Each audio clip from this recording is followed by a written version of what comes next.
Bonjour à tous, nous sommes à la Villa Panoma à Monaco. C'est un centre d'art contemporain. Nous sommes à Monaco pour ce nouveau numéro de 300 millions de critiques pour parler évidemment de l'espace et de la culture francophone. Et nous sommes avec Jean-Christophe Maillot. Bonjour Jean-Christophe, vous êtes directeur des ballets de Monaco. Il y a beaucoup d'activités culturelles à Monaco, mais c'est un grand centre de ballet. Alors on va parler de la troupe, de la tournée, de votre travail, des danseurs qui sont avec vous. Je sais que vous revenez de La Haye, parce que vous étiez en tournée. Oui. Donc les ballets de Monaco, c'est une institution qui tourne combien de temps dans l'année? 6 mois? À peu près 6 mois par an, environ entre 40 et 70 spectacles par an à l'étranger, dans tous les pays du monde. Et avec une troupe qui comporte combien de danseurs et de danseuses? Environ 50 danseurs, moitié-moitié, parité parfaite, 25 garçons, 25 filles. Et qui viennent de tous les pays du monde? 22 nationalités. C'est vous qui allez les chercher ou vous avez des gens qui vous renseignent dans le monde entier? Non, maintenant la compagnie a acquis une réputation qui fait que les gens postulent. Et moi, je considère toujours qu'un danseur, avant d'être engagé par un chorégraphe, c'est lui qui s'engage vis-à-vis d'un chorégraphe. Donc ce sont les danseurs qui font la démarche de venir. Et je ne fais pas d'audition générale. J'aime bien avoir les gens pendant 2-3 jours avec nous, les intégrer immédiatement dans l'esprit d'équipe et voir un peu comment les gens fonctionnent. Alors, question qui est importante, Jean-Christophe Maillot, est-ce qu'il y a à Monaco donc une tradition? Et quelle est cette tradition? Alors, il y a une tradition extraordinaire qui est liée à l'arrivée des ballets russes à Monte-Carlo en 1911. Les ballets russes sont apparus à Paris en 1909, mais en 1911, ils ont été accueillis à Monte-Carlo. Et on peut dire que c'était la première compagnie de danse indépendante du monde. C'était l'esprit génial de Diaghilev d'avoir compris que l'art chorégraphique pouvait se suffire à lui-même et qu'on pouvait composer une soirée de danse de plusieurs pièces qui réunirait des chorégraphes différents avec des compositeurs, avec des plasticiens. Et aujourd'hui, toutes les compagnies itinérantes du monde, finalement, viennent de là. C'est juste la concentration de génies qui travaillaient à cette époque-là, de Fokine à Nijinsky, à Matisse, à Picasso, à Debussy, enfin tous ces gens qui ont fait que l'art, voilà, Stravinsky, enfin c'était une concentration incroyable, mais c'est surtout le seul endroit où ça pouvait se faire, puisque c'était la première compagnie qui proposait cette idée même de la danse comme un art autonome. Est-ce que, en dehors de l'opéra où vous produisez souvent, les salles de répétition sont disséminées dans la ville?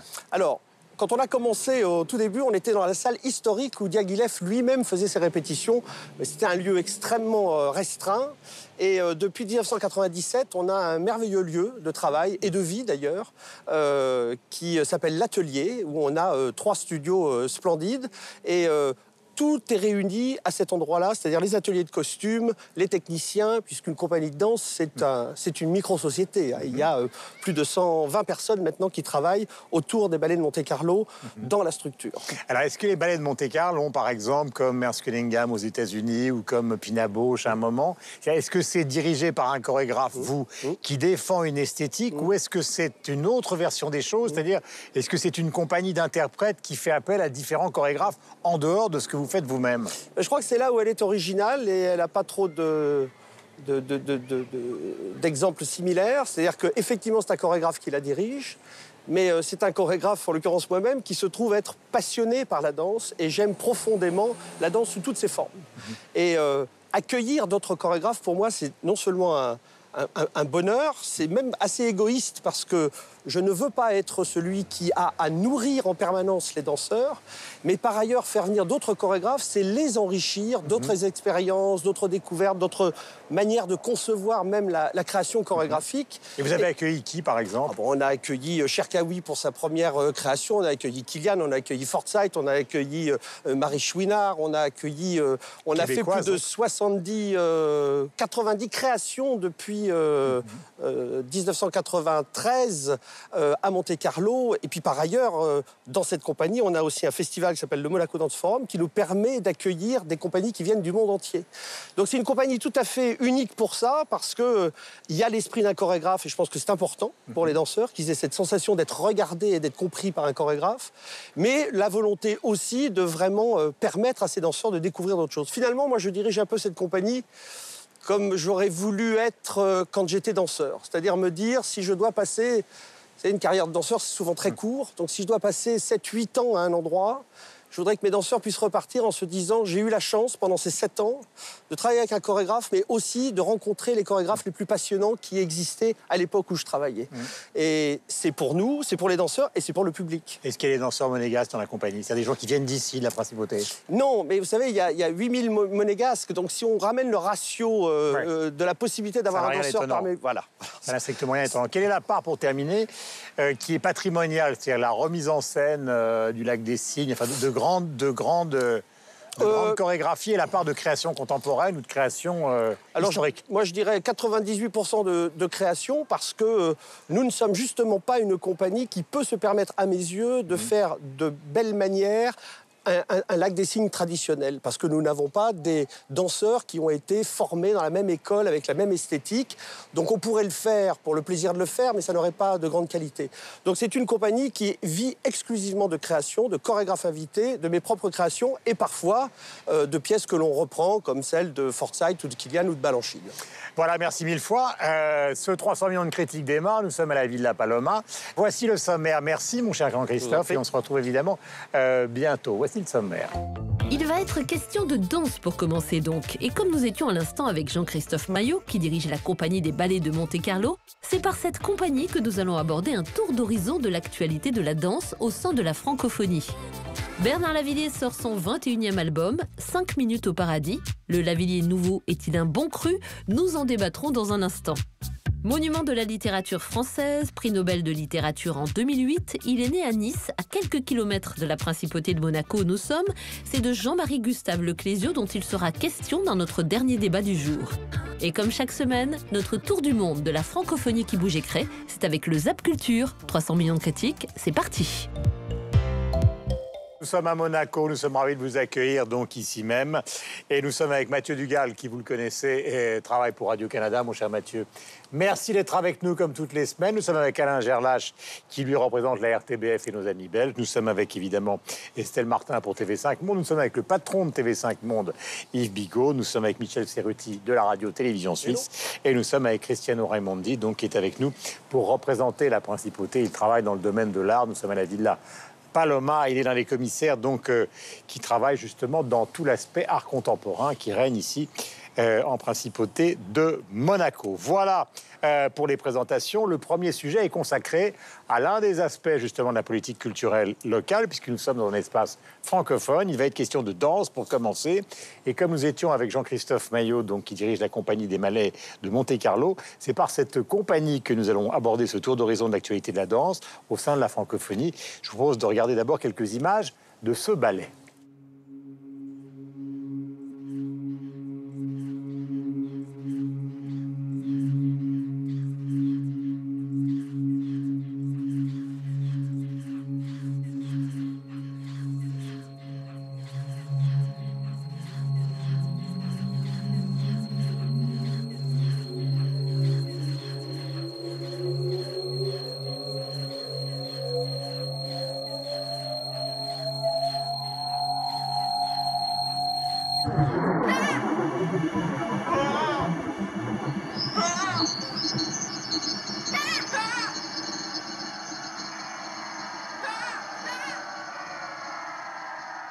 Voilà, férue de danse et observatrice attentive des ballets de Monte-Carlo, Estelle Martin. Oui, j'ai eu la chance de les voir parce qu'ils viennent souvent à Paris. C'est une troupe internationale, donc ils vont dans le monde entier, notamment à Paris. Je les ai vus à Chaillot, le théâtre de Chaillot qui accueille la danse notamment, et un Roméo et Juliette emblématique dans la carrière de Jean-Christophe Maillot. Et c'était dans un cadre absolument somptueux puisque c'était dans l'Orangerie au château de Versailles. Alors on l'a dit, hein, vraiment, sa marque de fabrique, enfin ce qu'il a choisi de faire, c'est du néoclassique. On comprendra pourquoi, on en parlera avec Cristiano, puisque ici, nous sommes sur les terres de Balanchine, toute la tradition des ballets russes, héritée du XXe siècle. Et c'est vrai que le néoclassique, à un moment, en France, c'était pas exactement ce qui plaisait le plus. Et même aujourd'hui, on voit plus qu'on part dans l'expérimental. Le néoclassique, c'est quand même la narration, une histoire. Jean-Christophe Maillot, il nous raconte une histoire. Il adapte des grands classiques comme Le Lac des Cygnes, comme Roméo et Juliette. Et on sent cette envie de nous raconter cette histoire vraiment alors qu'aujourd'hui, les Français sont plutôt dans une démarche très expérimentale. Je pense à Thomas Lebrun, je pense à Olivier Dubois, où c'est vraiment une danse plus, voilà, peut-être un peu plus libre, quoique. Mais c'est vrai que c'est très beau, le néoclassique, dans le sens où on reprend les arabesques, les pointes, et on y attouche cette part de modernité qui est importante. Et c'est vraiment, je trouve, vraiment la marque de Jean-Christophe Maillot. Et c'est vraiment de très, très beaux spectacles que j'invite, enfin, vraiment, que si vraiment, voilà, les ballets de Monte-Carlo. Il y a aussi un autre, alors on est dans le sud, mais on va changer de région, puisque c'est au Pays Basque, à Biarritz, Malandin. Voilà, c'est une compagnie. Voilà, qui a un petit peu, c'est exactement, Malandin, lui aussi, il explore le néoclassique avec Cendrillon, là aussi avec toujours récupérer tout cet héritage classique, le moderniser et nous raconter des histoires. Et ce qui fait aussi le succès à travers le monde, parce que les gens ont encore besoin qu'on raconte des histoires. Il y a énormément de succès des classiques, hein, on le voit à l'Opéra de Paris, mais c'est important aussi d'avoir ce néoclassique qui existe encore et toujours. Et je pense que Jean-Christophe Maillot est vraiment l'un des plus grands représentants aujourd'hui de cette veine. Cristiano, justement, les relations, on parlait de Balanchine tout à l'heure, les relations entre Monaco et la danse sont des relations anciennes. C'est une relation qu'on peut bien étudier aussi dans les collections du musée. On héberge plus de 12 000 costumes à partir de la fin de 1800 jusqu'à les années 50, plus ou moins.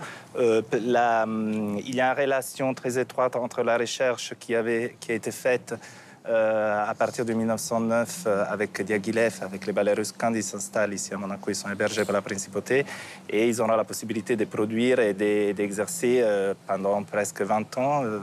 Donc c'est vrai qu'il y a une relation très très étroite entre nous et la réalité des ballets. Il y a un lieu qui est l'opéra.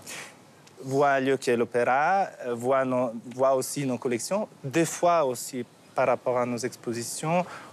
Il y a eu des collaborations entre artistes qui ont travaillé avec nous et les ballets. Michel Blasi, on aura tout vu que c'était des dessinateurs de mode un peu fous qu'ils ont fait aussi les costumes pour un ballet. Donc, en effet, on rêve de reconstruire ces rapports entre art, danse. Aujourd'hui, il y a cette volonté entre les musées et les ballets, un jour peut-être aussi avec la Philharmonique, de recréer un vrai rapport. Et qui continue avec Jean-Christophe Maillot, puisqu'il y a aussi, ils fabriquent leurs propres costumes, il y a une unité de fabrication. Ah oui. Vous avez parlé avec lui de l'académie. On sent qu'il y a vraiment cette envie de tout, voilà, total, hein, de vraiment, et ce qui est important, parce que c'est pas toujours évident. On voit à l'Opéra de Paris ou les ballets du Canada, il y a peut-être une plus grande... les grands ballets canadiens. Les grands ballets canadiens, bon là on peut comprendre, mais c'est vrai qu'à Monte-Carlo, c'est quand même assez incroyable, hein, cette tradition de la danse et vraiment de proposer d'être sur autant de plans différents. Oui, il y a une académie aussi. Mathieu, vous avez visité l'opéra? Oui. L'impression que vous en avez eue? Ben, je pense qu'on ne peut pas faire autrement qu'être être soufflé, hein, par cet endroit-là qui est très chargé d'histoire, hein, également. Mais du point de vue des ballets, c'est intéressant de voir comment Monte-Carlo aussi va aller chercher du talent à l'international, et ils savent choisir, hein, parce que vous savez, nous, parmi nos grandes figures de la danse au Québec, il y a Marie Chouinard, qui est une chorégraphe immense, hein, qui est là depuis 40 ans et qui a collaboré avec les grands ballets. Et d'ailleurs, Marie Chouinard fait partie de la Biennale de Venise, hein. C'est la directrice de la danse de la Biennale de Venise. C'est un parcours qui est fabuleux que le sien. Et elle a des spectacles qui ont été faits ici, d'ailleurs, pour l'anecdote. Body Remix, qui fait partie d'une de ses grandes chorégraphies. La première fois où ça a été interprété par une autre troupe que la sienne propre, c'était avec les ballets de Monte-Carlo. Et là, ils collaborent de nouveau ensemble. Et il faut voir comment Marie Chouinard est quelqu'un qui, à la fois, va avoir un regard très classique dans son approche de l'art, c'est-à-dire que les grands classiques de l'art ne sont jamais très loin de la démarche de Marie Chouinard. Par exemple, tout récemment à Montréal, le Jardin des délices, inspiré de Jérôme Bosch, a fait fureur à la Place des Arts. C'est quelqu'un, notamment dans Body Remix, qui va reprendre des éléments de l'œuvre de Bach. Alors donc, on voit cette espèce de grand écart entre la tradition tradition et la modernité chez Marie Chouinard qui a sûrement plu beaucoup aux gens des ballets de Monte-Carlo parce qu'on sent cette volonté-là de s'ouvrir tout en respectant une certaine tradition. La danse est un art qui ne laisse pas les internautes indifférents, contrairement à ce qu'on pourrait croire. Sur Twitter, par exemple, l'auteur Jean-François Rabardel cite très justement l'écrivain Julien Green. Les ballets ne sont que la sculpture qui bouge. Le compte Twitter et la page Facebook de l'émission, par exemple, eh bien, vous découvrez tout ça sur l'écran, au bas de l'écran. Et nous allons parler maintenant, c'est un tout autre sujet, nous allons parler de Bernard Lavilliers. Bernard Lavilliers sort son 21e album, vous pouvez rire, 5 minutes au paradis, pour lequel il s'est entouré de personnalités aux univers marqués, comme Benjamin Biolay ou Feu, Chatterton.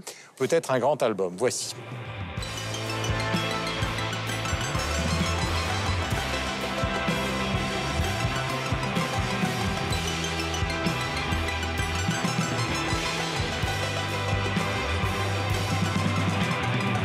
De son avis comme un amant,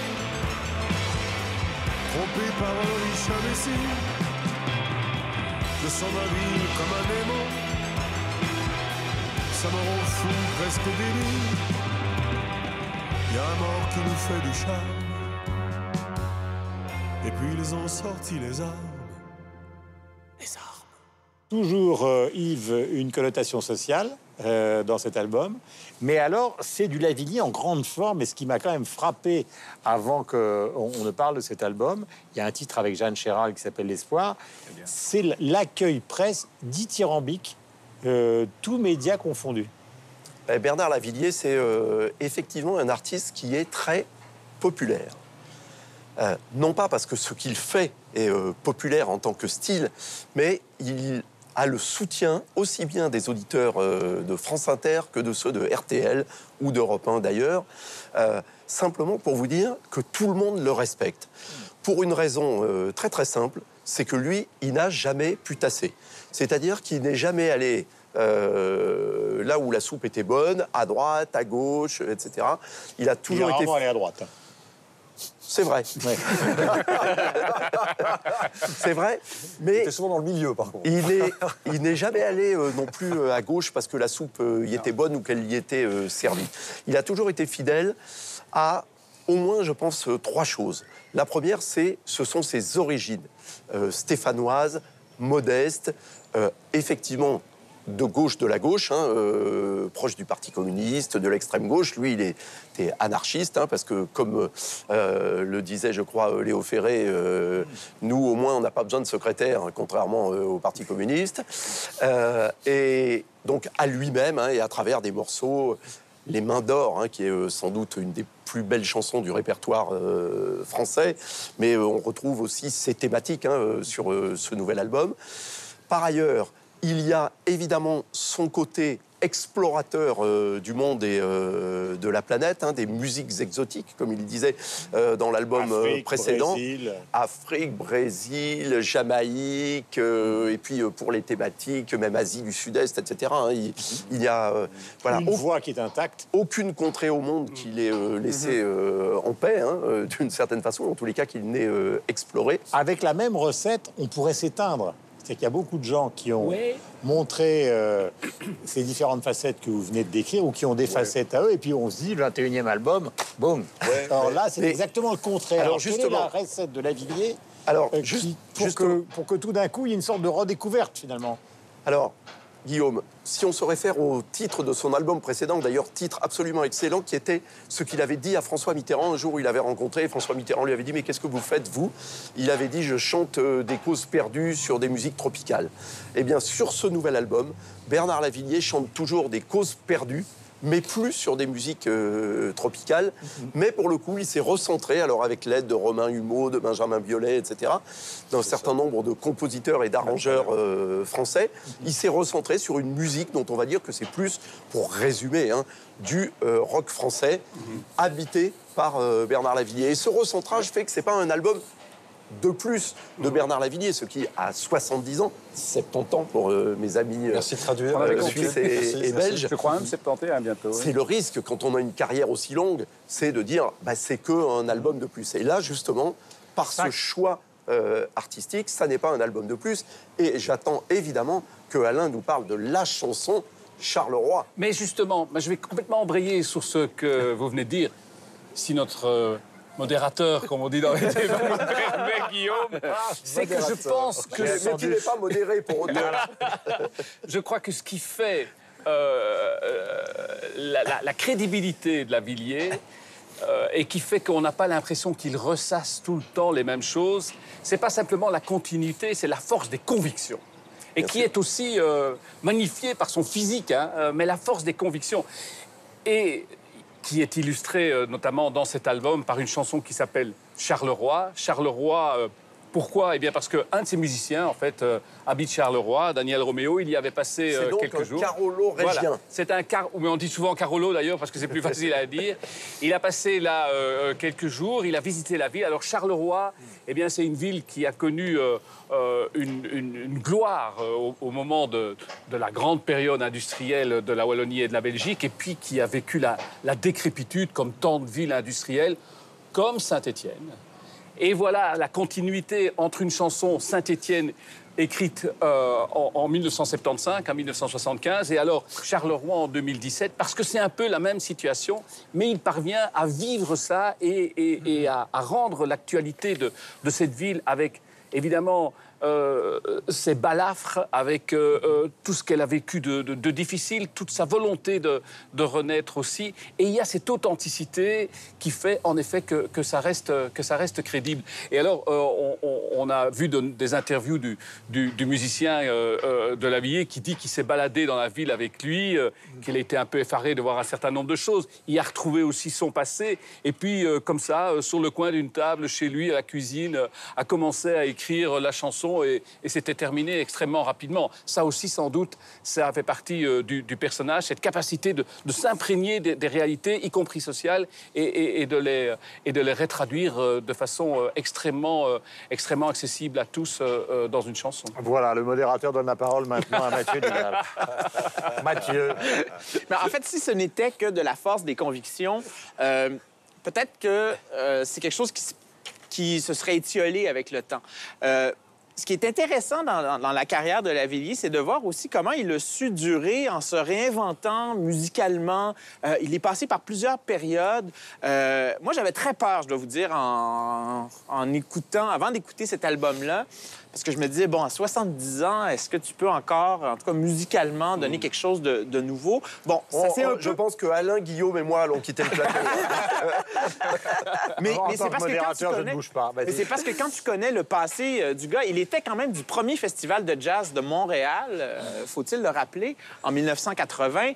Quelqu'un qui est passé justement par des périodes très influencées par la musique sud-américaine, brésilienne. Cuba. Alors on pourrait dire que c'est un mélange entre un Robert Charlebois et un Marcos Valle, chanteur brésilien, et tout ça avec évidemment un message social qui est très fort. Moi, ce qui avait été pour moi une des grandes révélations dans sa carrière, c'était son album acoustique en 2014, je crois. Il avait repris notamment sa grande chanson « Idée noire » avec Catherine Ringer. Si vous avez la chance d'écouter... L'original était avec Nicoletta. Avec Nicoletta, Oui. c'est ça, au début des années 80. Mais si vous avez la chance d'aller entendre cette chanson, mais c'est incroyable. Je veux dire, c'est avec que des instruments acoustiques. Et le gars avait quoi, 66, 67 ans à l'époque. Et il... Guillaume, Alain et moi allons... Non, mais... Le modérateur ne bouge jamais. C'est mon côté Marguerite Duras. Non, mais il y a tellement de vieux Seul la rockers. mort m'emportera. Non, mais il y a des vieux rockers qui vieillissent mal. Faut le dire. Il y en a qui devraient arrêter de faire de la musique depuis longtemps. Et dans son cas, il est encore pertinent et tout ça avec des textes qui sont d'une force. Écoutez, quand quelqu'un écrit « Vivre encore ce qu'il faut de sang pour donner la vie, ce qu'il faut de temps pour toucher l'oubli », je veux dire, respect. Et en plus, il y a la musique pour accoter il ça. sait bien s'entourer parce que moi, notamment, il a refait appel à Feu Chatterton, ce groupe de jeunes, pas seulement parisiens, mais c'est vrai que leur chanteur emblématique, Arthur, est parisien. Et c'est vrai qu'il leur a demandé, et d'ailleurs, il s'amusait parce qu'il disait que ces jeunes, Feu Chatterton a remis des sonorités des années 70. Alors il dit, oui, si moi je l'avais fait de mon propre chef, on m'aurait dit, tu te parodies et tout, alors que là, ce sont les jeunes qui lui ont proposé. Et c'est vrai qu'il sait bien s'entourer. Et moi, ce qui m'a vraiment... vraiment séduit dans cet album, c'est l'ironie mordante des textes, hyper engagé, mais ça fait pas du tout ni candide, ni bienveillant, et c'est vrai qu'on pourrait... Ni fabriqué, et puis on pourrait enfoncer des portes ouvertes quand on parle des migrants, la croisière méditerranéenne, elle est juste bouleversante, cette chanson. La gloire, où il rappelle des violences qui se passaient en Algérie, là aussi, ça vous scotche. Et ma préférée, c'est quand même Faire et défaire, où là, il y a un humour noir, où il tape, c'est le cas de le dire, contre Mittal, les aciéries Mittal, et tout ce que ça entraîne au niveau du chômage, avec ce qui se passe en Europe. Mais c'est incroyable. C'est vrai qu'on pourrait dire qu'il pourrait lâcher l'affaire. Il la lâche pas. Mais j'ai envie de vous dire, paradoxalement, alors en écoutant ce disque, moi, ce qui m'a frappé, au-delà de ce qu'on connaît habituellement... Ne soyez pas trop mélodieux, parce que regardez, Cristiano. J'ai réfléchi. Il va être d'accord avec moi, comme dans les autres. J'attendais, en effet, j'étais concentré pour Je plaisante, Cristiano. Non, c'est le modérateur. Michel, il attend qu'on dise le mot magique Brésil. Ce que je veux dire, c'est... Tif, écoute tondu, vas-y. Au-delà, c'est nous, c'est bon, maintenant on est catalogué. Au-delà des caractéristiques habituelles de Lavilliers qu'on retrouve dans cet album au niveau de l'intérêt, enfin la qualité des textes, des mots, enfin de la poésie, son amour du français qu'on lui connaît depuis maintenant très longtemps, son engagement social dans ses textes, l'intelligence et la qualité des textes. Alors paradoxalement, très bon musicien aussi. Alors, c'est un vrai musicien. Alors évidemment, moi, il me plaît parce que ce type-là est intéressé par la musique avec des vrais musiciens, des vrais instruments, des musiques du monde et autres. Enfin bref, voilà, vous me connaissez depuis des années maintenant. C'est la bataille du gars. Mais ce que je trouve, c'est que sa voix a évolué. C'est-à-dire qu'aujourd'hui, dans cet album-là, c'est plus tout à fait le Lavilliers d'il y a quelques années en arrière, avec une vraie puissance vocale. Moi, je trouve qu'il y a une petite fêlure dans sa voix. Il y a une petite faiblesse presque dans sa voix. Et paradoxalement, ce garçon gagne en puissance. Alors, c'est facile de le dire. Mais parce qu'il y a moins le côté musculeux, j'arrive, je débarque, je vous affirme un truc avec toute la force. Et là, il y a une petite fragilité comme ça qui apparaît dans sa voix parce que le garçon a 70 ans. C'est pas grave, on a le droit d'avoir 70 ans. Il les porte très bien. Surtout les modérateurs. Et du coup, ça lui confère une qualité, je trouve, artistique supplémentaire, une sorte de poésie supplémentaire qui lui donne une force vraiment supplémentaire sur cet album-là. Et d'autant plus qu'il s'est entouré de garçons, Fred Palem, Benjamin Biolay et d'autres. On en a parlé tout à l'heure. Feu Chatterton, donc. Voilà, Feu Chatterton. Mais il a quand même dit, parce que le garçon veut quand même prouver que c'est lui et il est musicien. C'est un peu un homme, hein, ce stade. Oui, mais j'ai dit garçon justement pour rappeler la fragilité de l'homme. Que c'est quand même lui qui a le dernier mot artistique. Et donc, sur certains arrangements, il n'a pas hésité, lui, a posteriori, à couper 2-3 pistes parce qu'il trouvait qu'il y avait trop de cordes ou autres. Donc, malgré tout, même s'il a confié les arrangements, une production à certains musiciens, il a aussi gardé la main là-dessus. Et je trouve que c'est un album qui est formidablement réussi parce qu'il y a une sorte de retour en arrière. Ça revient presque à ce qu'il faisait dans les années 70 au niveau musical. Il y a un côté plus rock, qui n'est pas du tout dans la musique exotique, mais en même temps avec la patte d'un homme, d'un garçon qui a 40 années de plus. Et les années ont passé. Avec ce nouvel album, Bernard Lavilliers charme une fois de plus son public. Noémie. Eh oui, Noémie poste sur Instagram la pochette 5 minutes au paradis avec une légende qui démasque la fan qu'elle est.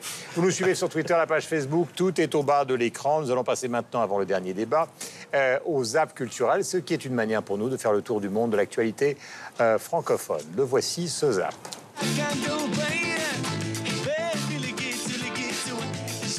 Avant de partir du Maroc, mon père m'a dit un petit proverbe africain. C'est quand un vieil homme meurt, c'est comme si une bibliothèque brûle.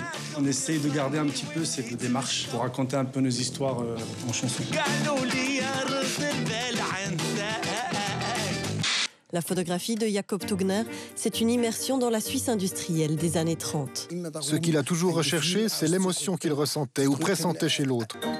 Des clichés qui témoignent d'un pan d'histoire suisse racontent aussi le pressentiment de Tugner qu'un jour, la machine pourrait bien définitivement se substituer à l'homme. Bienvenue dans le monde des automates du 21e siècle et l'univers de Bellem and the Mechanics. Si l'accordéoniste et la violoncelliste jouent bien en direct, le reste de l'orchestre n'est qu'un fantôme géré par Walter Huss, le programmateur de cet étrange orchestre mécanique. Donc l'accordéon là joue parfois mais à 10 doigts en même temps. Donc je ne pourrais pas jouer ce que l'accordéon joue, mais inversement il ne sait pas jouer ce que je joue. C'est ce qui a rendu David Lachapelle célèbre. Ses photos de stars, les plus connues au monde, ont tenu à être photographiées par lui. Contrairement à ce que l'on pourrait croire, ces photos n'ont pas été retravaillées par ordinateur ou par Photoshop. Elles sont le résultat d'un travail sur la lumière et les décors au moment de la prise de vue. Au Nigeria, exactement à Lagos, je suis venu juger et donner des stages aux danseurs locaux. L'état en général du hip-hop, comment ils vivent le hip-hop, je trouve que c'est réalisé. Au milieu des chefs-d'œuvre du musée d'Orsay, c'est une exposition photo qu'on admire comme n'importe quelle autre. Les auteurs, les voici. Ils viennent de Mantes-la-Ville ou Mantes-la-Jolie, du Val-Fouré ou de la cité des Merisiers. 115 photos encadrées, des portraits, des paysages qui racontent leur histoire, mise en valeur dans un lieu prestigieux. Ces jeunes d'Abobo ont monté un film avec leur tablette et ils vont le projeter dans très peu de temps. Ils ont tourné, écrit, monté en 2 jours. Et leur message, c'est qu'à Abobo, le talent ne manque pas. À Bobo, on dit ceci, cela, mais nous sommes des rêveurs. On a simplement besoin qu'on leur tende un peu la main, c'est tout. Depuis 3 ans, l'Orchestre symphonique de Québec offre jusqu'à 2 concerts par année dans des écoles primaires. J'adore la musique, j'aime ça. Quand je suis fâchée, mais ça me calme. All my life, I tried my best to make people happy with my music. And tonight, I want y'all to know, y'all made me very, very happy. I found my thrill on Blueberry Hill. On Blueberry Hill. Voilà, Jean-Marie Gustave Leclésio, nous sortons du zapping pour parler du prix Nobel de littérature 2008. Alma, c'est son dernier livre. Évidemment, tous ceux qui sont ici sur ce plateau ont lu ce livre, les chroniqueurs habituels, et nous allons vous dire ce que nous en pensons, pour ceux qui ne l'ont pas lu et qui nous regardent dans 300 millions de critiques. Je voudrais qu'on découvre un extrait de l'entretien qu'il avait accordé à la foire de Francfort à notre ami, donc Patrick Simonin, sur TV5 Monde. Jean-Marie Gustave Leclésio. C'est une situation un peu bizarre d'être écrivain. On ne se sent pas chez soi nulle part. On habite en littérature, comme disaient certains. Je crois, oui. En fait, pour moi, c'est la vérité. C'est que je n'ai pas vraiment de lieu ni de justification autre que ma table et le papier sur lequel j'écris, puisque j'écris sur du papier. Ouais. Et vivre en Chine. Oui. Et c'est aujourd'hui, finalement, se dire, on est loin, mais finalement près, à la fois de Maurice, près de la France, près de la francophonie. Oui, il n'y a pas de centre au monde, donc il faut parcourir le monde. Et la Chine, c'est un bel endroit, parce que c'est un endroit où, en effet, on souffre de beaucoup des problèmes de la société moderne, de la vie moderne.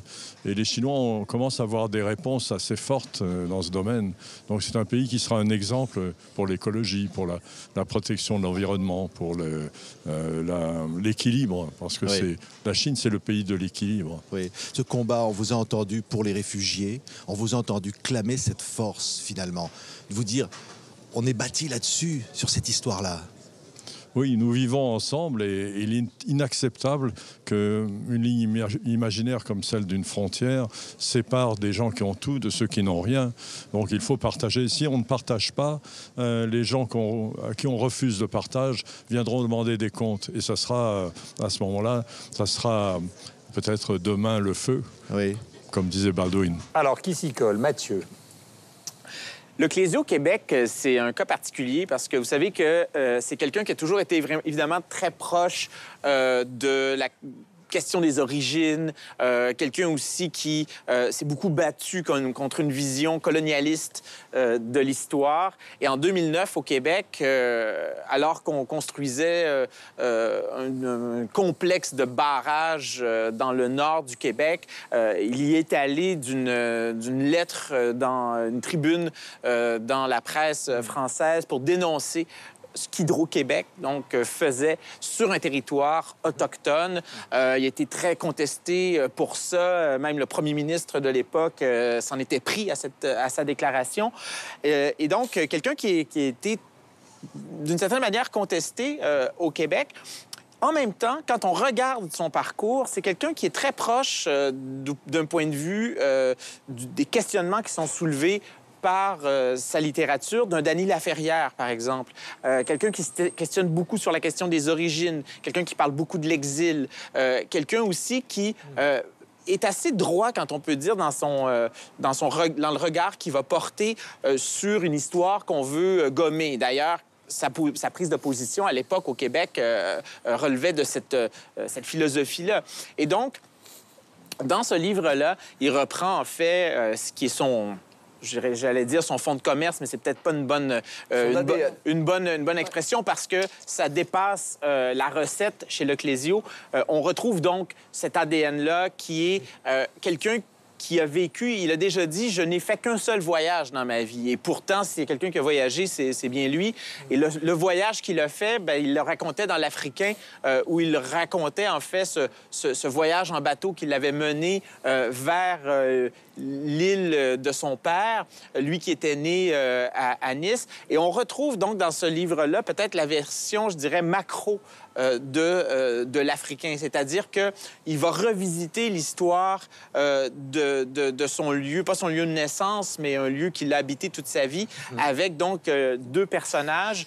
Et ce qui est incroyable, c'est que ce qu'il raconte là-dedans, c'est-à-dire que l'histoire qu'on va tasser, qu'on va mettre sous le tapis, qu'on veut pas regarder, eh bien, elle réapparaît toujours fatalement d'une manière ou d'une autre. Et donc, ce livre-là, c'est l'histoire. Donc, c'est une nouvelle fois une histoire d'un... Donc, ça vous a plu? Moi, j'ai trouvé ça très intéressant. Bien, c'est sûr que c'est un style Le Clésio. Il faut aimer le style Le Clésio. Mais moi, je trouve qu'actuellement, quand on... Dans une ère où, justement, toute la question autochtone, notamment au Québec, refait surface avec des histoires qu'on ne veut pas connaître sur l'histoire du Québec, sur l'histoire du Canada, qui est, à toute fin pratique, en tout cas d'une certaine manière, une histoire de spoliation des peuples, des Premières Nations. Le questionnement qui est soulevé dans Alma peut vraiment très bien se calquer à la réalité québécoise, à la réalité canadienne. Estelle. Oui, c'est ce qu'il dit. D'ailleurs, Le Clésio, on connaissait Le Clésio l'Africain, puisqu'il a vécu une partie de son enfance africaine. Oui, et il a là, vécu dans les tas d'endroits. Et voilà, mais là, c'est Le Clésio mauricien. Et il n'avait pas encore abordé cette période de sa vie. C'est un chercheur de riz. Mais là, il y va. Là, vraiment, c'est comme... Enfin, il le dit lui-même, hein, c'est un retour à l'île Maurice. Au travers de ces deux narrateurs, il y a ce jeune Français qui retourne pour essayer de comprendre d'où il vient, qui il est, et ce Dodo, ce magnifique hobo, c'est-à-dire lui aussi, qui font partie de la même famille. Alors, est-ce que c'est l'envers, l'un... Voilà, il y a deux côtés, c'est une double narration, et c'est un peu lui, Le Clésio, et c'est ça qui est assez... Moi, j'ai trouvé très touchant. Et on parlait tout à l'heure de Lavilliers qui rend hommage aux migrants. Eh bien là, Le Clésio, non seulement lui, il a rendu hommage aux migrants, je ne sais pas si vous avez entendu cette magnifique tribune qu'il a faite sur France Inter, mais là, il veut rendre des noms. Il veut rendre une mémoire, celle des esclaves, ces esclaves qui ont été déportés et qui sont arrivés sur l'île Maurice, qu'on a oublié. Il veut montrer l'envers du décor de cette carte postale. Là, on est à l'île Maurice, mais c'est pas du tout la carte postale. C'est l'île Maurice qui est sacrifiée. Celle des touristes. Celle des touristes, mais celle qui n'est pas celle des touristes. Non, c'est pas du tout celle des touristes. Et c'est ça qui est assez émouvant, parce que vraiment, il nous raconte non seulement ce qui se passe aujourd'hui, avec la nature qui est sacrifiée, avec cet emblème, le dodo, hein, cette espèce de drôle d'animal qui a disparu, cet oiseau, cette espèce de grosse colombe qui ne volait pas et qui a disparu très tôt, en fait, finalement. Et là, au XVIIe siècle, là, le dodo, est-ce que c'est le Mauricien aujourd'hui qui disparaît? Vraiment, c'est comme vous dites, c'est vraiment son ADN. Et c'est ce qui est touchant dans ce livre, c'est qu'on sent qu'il se raconte lui. Vous allez me dire, les écrivains se racontent toujours. Mais là, on sent qu'il y a un retour aux sources. Le modérateur n'a rien dit. Non, il y a vraiment une retour aux sources, parce que... Madame Bovary, c'est moi. Mais l'île Maurice, c'est ses grands-parents qui étaient de là-bas et qui lui en parlaient. Et là, vraiment, on sent ce côté hyper fort. Mon cher Alain. J'avoue, moi, je ne suis pas aussi enthousiaste que vous. J'ai un peu lu les critiques dans les différents magazines, journaux, médias, etc. J'ai vu en effet beaucoup de réserves, beaucoup de prudence, sauf dans l'Express, où j'ai lu cette phrase « Ceux qui jusqu'ici sont restés insensibles à la prose neutre et plutôt ennuyante de Jean-Marie Gustave Le Clésio ne seront pas non plus conquis par son nouveau roman. » Eh bien, j'en fais partie. Yves. C'est un livre sur la mémoire, hein, comme le disait... Le paradis perdu. Oui, exactement. Milton. Ou Proust, hein. Tous les paradis sont des paradis que nous avons perdus, etc. Et Estelle a dit un mot dans sa très bonne description de Alma, c'est hobo. Et ce qui est peut-être frappant dans l'évolution justement du style de Le Clésio, qui avait fait une sensation, c'était une déflagration, le procès à l'époque, c'est que dans ces personnages, et notamment donc Dodo, un des deux personnages dont on raconte l'histoire dans ce roman, même s'ils sont chacun le versant sans doute de la même pièce, c'est que moi j'y vois un lien avec Jacques Kerouac dans cette manière d'intégrer la souffrance intérieure, la recherche de la zénitude et du caractère battu donc de ce qu'est la littérature. Beat, donc à la fois battue et rythmée, qui était celle de Kerouac. Et ça, je dois dire que ça a été une surprise, parce que je ne m'attendais pas à ça de la part d'un roman de Le Clésio, parce que je pense qu'on ne peut pas dire du Clésio. Michel. Vous savez, quand Le Clésio a reçu donc son prix Nobel, dans le commentaire du comité Nobel pour parler de son œuvre, ils avaient écrit la chose suivante, ou ils avaient dit la chose suivante. Le célèbre cahier de Michel Serruti. Bon, montrez-le, Michel, à la caméra. J'en suis au 4e. Depuis le début de 300 millions de critiques, j'ai commencé le 4e pour cette émission. Parce qu'il faudra les publier. Il faudra les publier, ça aurait peut-être le prix Nobel. Donc, le comité Nobel écrivait la chose suivante, disant, en parlant de Le Clésio, explorateur d'une humanité au-delà et au-dessous de la civilisation régnante. Et dans ce livre-ci, merci mes chers, dans ce livre-ci, Alma, je trouve que c'est particulièrement patent, parce qu'à travers, on va dire, la recherche du soi, parce qu'on peut imaginer qu'il y a une recherche du soi écrivain, même à travers les deux personnages fictifs que sont Jérémy et que sont Dodo, mais il y a une recherche du soi, mais il y a surtout le goût de l'autre. Et d'une certaine manière, pour moi, il y a presque une démarche poético-anthropologique dans le travail de Le Clésio. Un côté Lévi-Strauss. Et il y a, effectivement, on en parlait tout à l'heure, il y a un côté pour moi qui m'a vraiment rappelé Triste Tropique de Lévi-Strauss. Qui est un bouquin, faut-il le rappeler, qui était sorti en 55, qui a failli avoir le Goncourt pour l'anecdote, mais le comité Goncourt avait dit c'est un essai, on ne peut pas vous donner le Goncourt, ça aurait été un roman, on vous aurait donné le Goncourt à Lévi-Strauss, c'est un bouquin magnifique. Il aurait fallu écrire roman dessus. Voilà, c'est ça, il l'aurait eu. Donc je vous conseille de le lire si vous ne l'avez pas lu, c'est un bouquin magnifique, et si vous aimez Alma, vous aimerez Triste Tropique et inversement.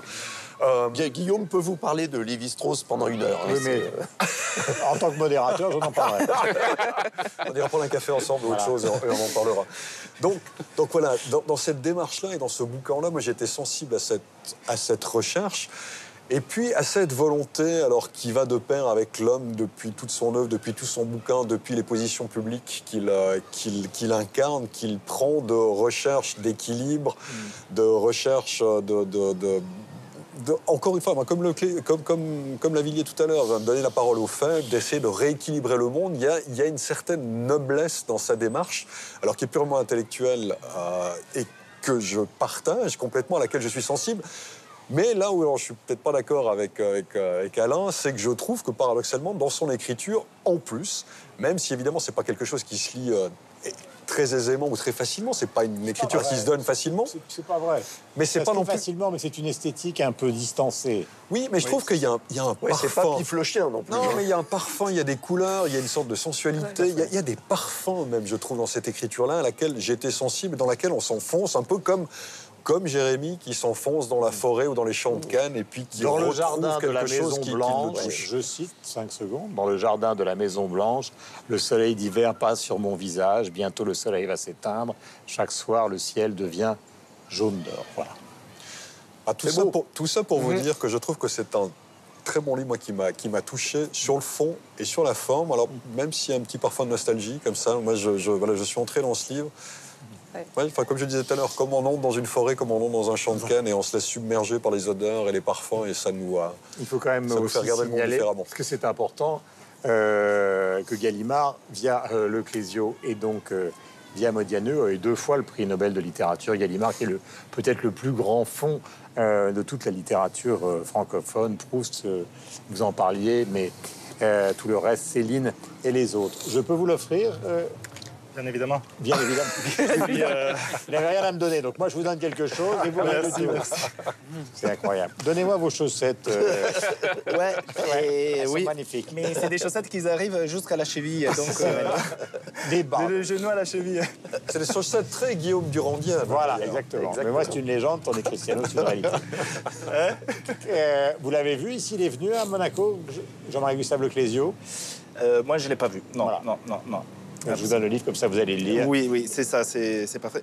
En effet, moi, je suis l'intrus de ce plateau, donc pour moi, c'est intéressant et je représente le public. Donc, j'irai acheter les livres. Maintenant, vous avez acheté, vous l'avez. Voilà. Si vous Mais aimez ça, le je fais les cadeaux à ma mère. Comme ça, j'ai fait les cadeaux de Noël.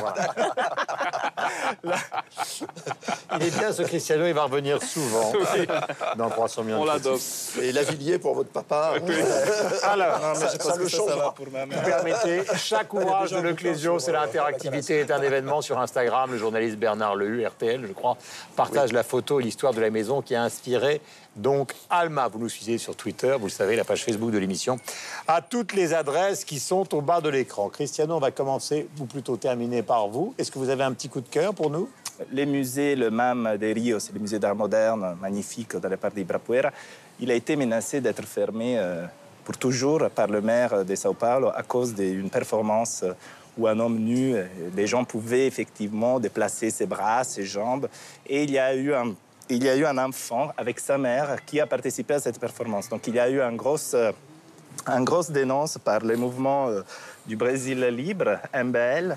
Et donc il y a eu une très belle réponse par rapport au public de l'art, au public général, le public qui défend la liberté de la culture. Donc la campagne elle est très simple, la culture résiste, la culture enseigne, apprend, la culture transforme et la culture fait réfléchir. Je pense que c'est très important par rapport au séjour d'aujourd'hui. C'est une campagne très simple, très claire, et je pense qu'il faudrait qu'on s'approprie tous de cette campagne. Voilà. Michel. Un livre cette semaine que l'on doit à l'écrivain suisse bien connu Martin Suter, ça s'appelle Éléphant, c'est son dernier Parolier livre. de Stéphane Escher. Et, oui, c'est juste. Il n'y a pas que Philippe Dieu. Bon, il en a fait moins que Philippe Jean quand même, Oui, mais c'est vrai. mais il en a écrit pas mal. C'est juste. Donc c'est chez Christian Bourgeois. Alors Martin Suter, habituellement dans ses romans, ceux qu'on connaît le plus, par exemple c'est Small World, ça parlait d'Alzheimer. Un ami parfait parlait de l'amnésie. Il y a toujours un côté médical, scientifique qu'il développe dans ses romans un peu policiers. C'est toujours le cas dans ce dernier Éléphant, puisque ça parle du génie génétique et des manipulations génétiques. C'est Martin Suter tel qu'on le connaît, c'est-à-dire que voilà, on est dans un roman policier avec une écriture quand même romanesque qui nous enseigne certaines choses scientifiques. Ça se lit très bien, très facilement. C'est un très bon livre qui va dans la continuité de l'œuvre de Martin Suter et que je vous recommande. Yves. Alors mon coup de cœur va à la principauté de Monaco qui nous accueille aujourd'hui et qui, très au-delà de la C'est ça caricature... qu'on reconnaît le chef. Tout à l'heure, coup de cœur, président de la République. Principauté de Monaco. Ouais, c'est-à-dire j'essaie d'élever un peu... Mais vous avez raison. J'essaie d'élever un peu le débat, simplement à vos services de presse que vous mettez en valeur, de manière à pouvoir continuer à recevoir livres, disques et être invité dans les spectacles. Voilà.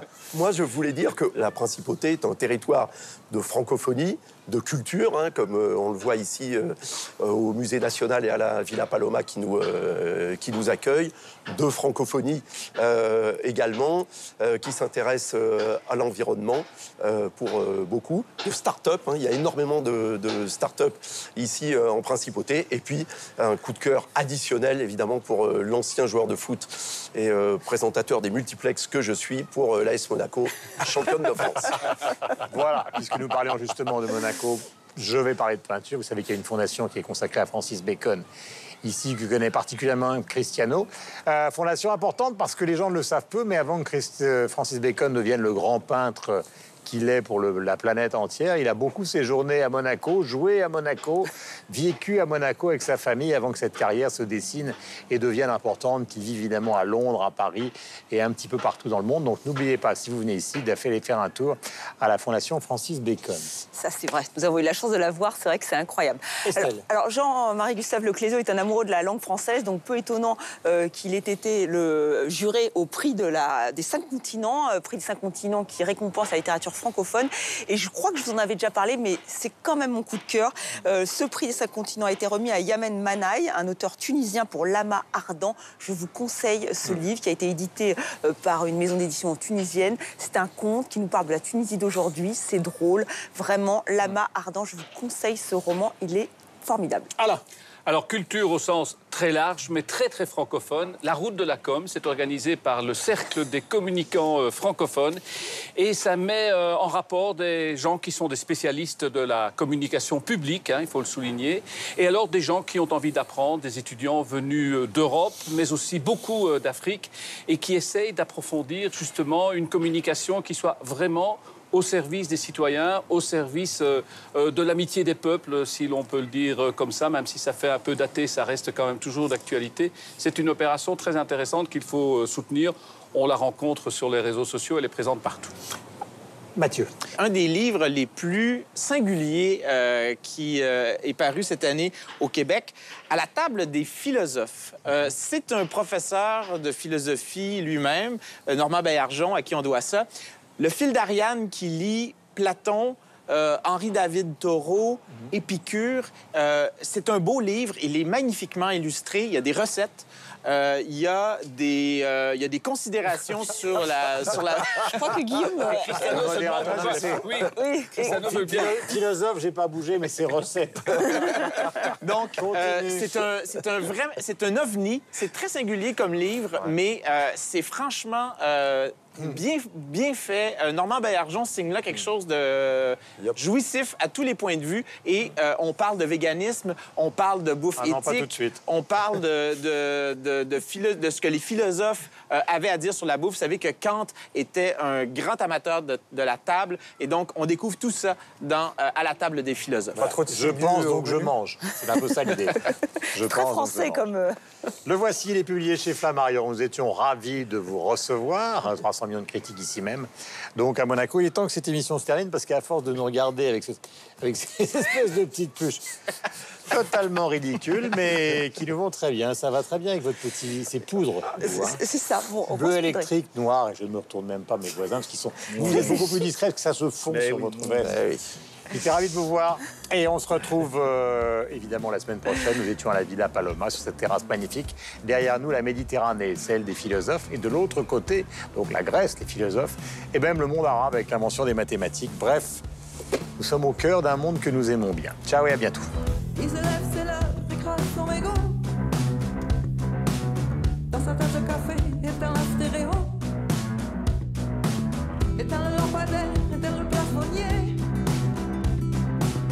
Dans la cuisine, mais la sécurité. Un couloir, une porte, un lit, c'est la nuit. Quelques pièces pour dormir, je sais plus où je suis. Un store noir, une porte, un lit, c'est l'ennui. Rien à faire pour l'amour, mais ne dis pas toujours.